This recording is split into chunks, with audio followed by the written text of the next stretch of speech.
This is a G.O.A.T generator, and I will be honest, I am pretty disappointed.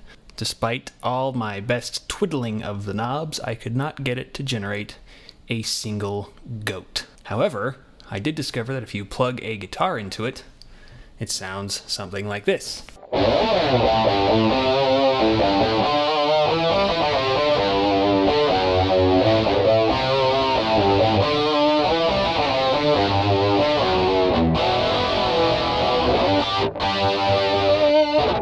Turns out the G.O.A.T generator is actually supposed to be a stomp box version of the Rockman distortion generator. So I'm going to give you a tour of the G.O.A.T generator. I'll show you all of its quirks and features, and then we'll find out if it really does fill the shoes of the Rockman distortion generator. The unit is powered by either a 9-volt stomp box supply or a 9-volt battery in the back. The enclosure is a good solid metal. The knobs and potentiometers all feel really good quality, so do the foot switches. Now, unfortunately, I don't actually have a real distortion generator on me to do a comparison with, but I have fiddled about with one for a decent amount of time a couple years ago, so I think we can get the gist of whether or not this thing fits the bill. So I'll be making do with what I have, and we will compare it to the Rockman Sustainor. Now, obviously, the switches and functions are a bit different between the two, but there are enough similarities, and probably the most important part is the sound. So I'll switch back and forth between them a little bit here, and we can compare some of the core functions. Now, if anybody in the comments says, "Why don't you just get an A/B pedal instead of unplugging it a whole bunch?" Congratulations, you will be buying me an A/B pedal because #college budget. My signal chain is as follows. Both the Rockman Sustainor and the G.O.A.T generator are going into the right half of that PV 15-band EQ, which is then going to the Rockman stereo chorus, which is then going straight to my little mixer panel and straight to my phone. So for starters, I have set up the G.O.A.T generator as close to the Sustainor sound as I can get it. And for all of these tests, neither unit has any pre-EQ, so you're hearing the guitar straight into the Rockman circuits. And the Sustainor sounds like this.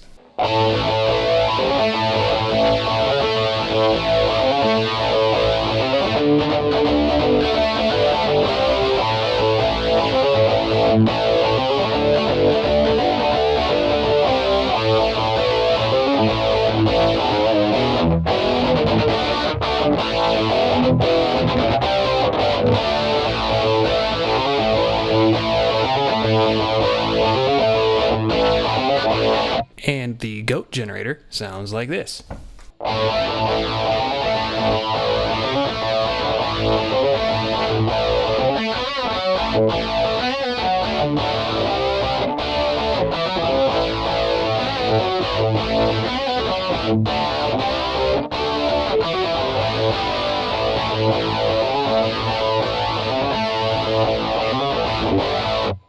Now we need to talk about the individual features of the G.O.A.T generator and the Rockman Sustainor / distortion generator. Most prominent of which is the auto clean. Now, when I read up on this pedal back when they were doing their Kickstarter thing, I wondered to myself how they were going to pull this off, because the auto clean circuit is patented by Tom Scholz and trademarked, if I'm not mistaken. That would be a little bit of a tap dance to get something that actually works onto the market without some legal issues. So I wasn't too surprised to find out that the G.O.A.T generator falls short in the auto clean department. All it really seems to do is boost the volume and the treble. You don't have the volume compensation for lower gain signals that you do on the actual Rockman circuit, as I shall now demonstrate.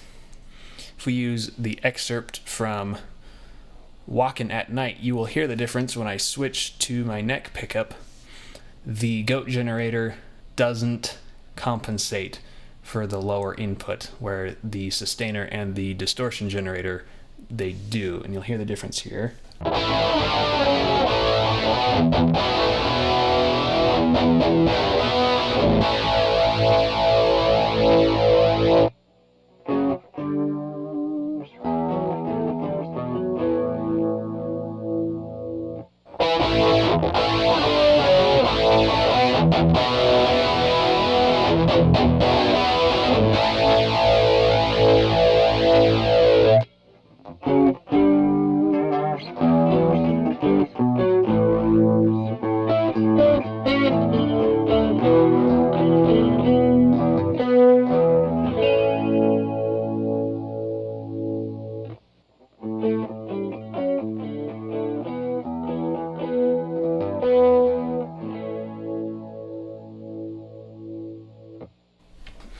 It's really not there. I'm not too surprised, but still just a tad disappointed. The other switch, though, that does exactly what it's supposed to is the phase switch, which is the phase notcher equivalent on the Rockman products, simulating the cancellation of a mic'd cab. I will show you those back to back.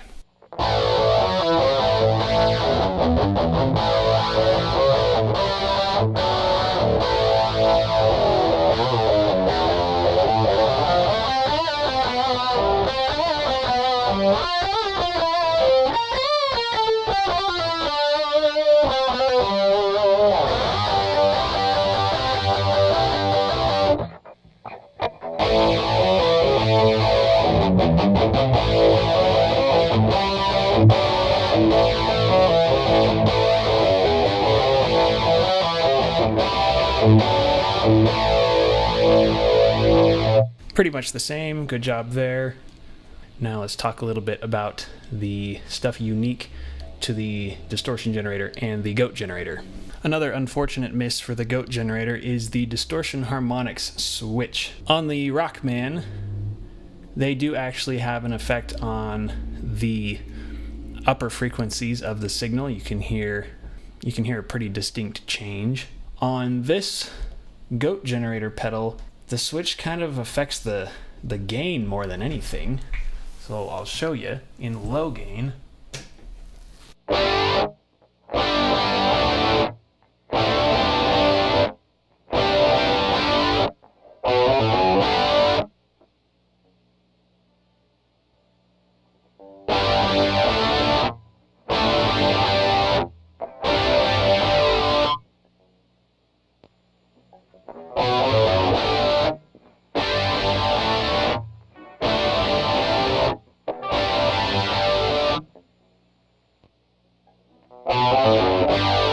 So you could argue whether or not it does fulfill its intended purpose, because you do have more distortion harmonics in the high setting, but it's because you have more gain as well. So take from that what you will. But I think it's a bit redundant because we have the sustain knob here, which we'll mess with now.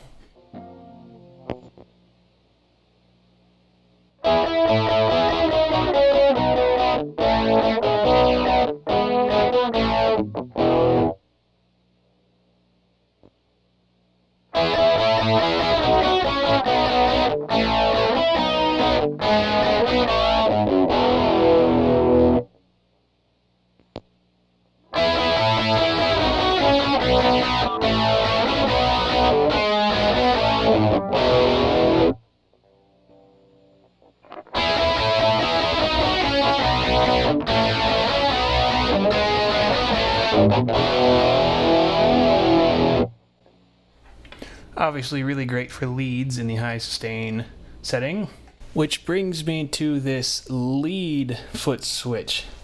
I think this is probably the biggest miss on this pedal, because on the Rockman distortion generator, you have the lead leveler, which you can activate with the foot switch, and that increases your gain and your compression for even more sustain, so you can rip a solo or what have you.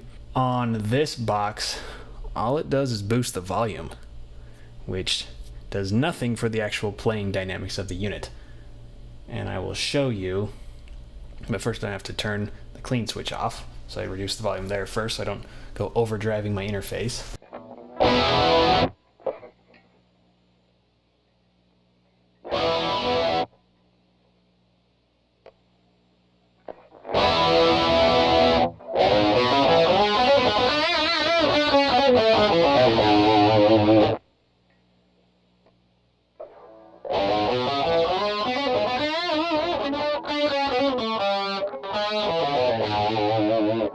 you can hear how all it really changes is the volume. That's probably the most problematic oversight in the whole thing, because it kind of ruins the functionality of being able to switch to a sizzling lead sound at the stop of a switch. Instead, you have to twiddle a bunch of switches and get everything dialed, and then rely entirely on your guitar's volume knob. So I'm going to crank it to max gain here, and then we'll just mess with the volume knob and see what I can get out of it.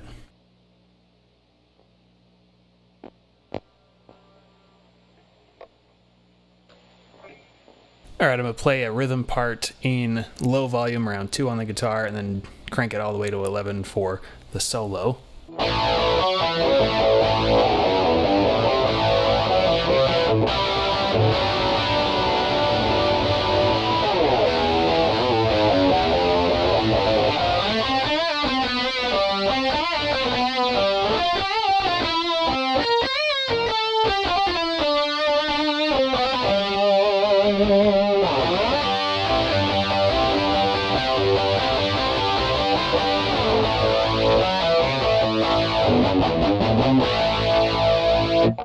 To its credit, it does a great job of maintaining clarity in the tone, even with the gain completely maxed out like that.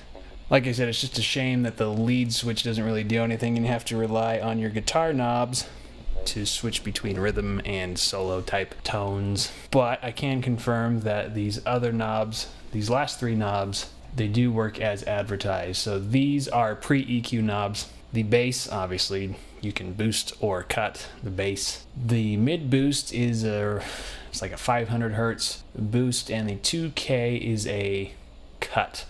And so when they're both on their default markings with the little thick line, the effect is disabled.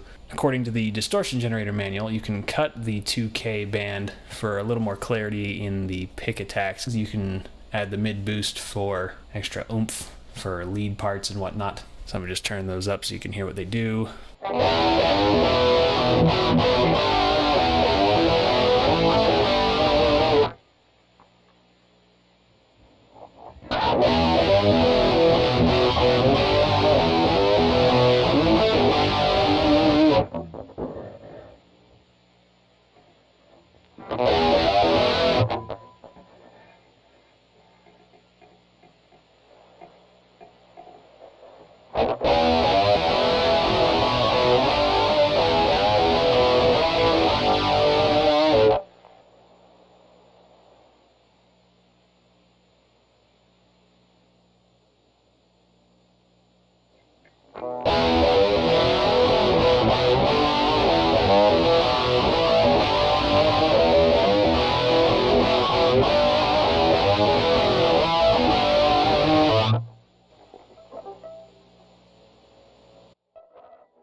That's pretty much it. The level and the treble boost knobs, you would use those to your own preference depending on your setup. In its current configuration, when you turn the pedal off, it's adding so much boost to the signal that you can't hear it, and you can't hear anything unless the pedal is actually engaged. So you'd have to adjust the level knob to suit like a pedal board or something if you wanted to add this in a signal chain. In that context, I don't believe it's true bypass. You'll have to have some internal debate as to whether or not you want any potential tone suck in your signal chain. So does it work as a stomp box? If you want that Rockman sound, it definitely works. If you want all the features and the flexibility of the original unit, you're probably just better off buying an original unit, because this brand new, handmade to order, I believe costs about the same as you'd end up paying for a refurbished distortion generator. You can look on reverb.com to see if there are any shop called Mike's Gear BAZAR. He sells a lot of Rockman stuff, and he refurbishes it himself. He's refurbished some of my stuff, and he does great work. So what is the conclusion here? I personally don't have use for this pedal because, well, you can see my Rockman rack right there.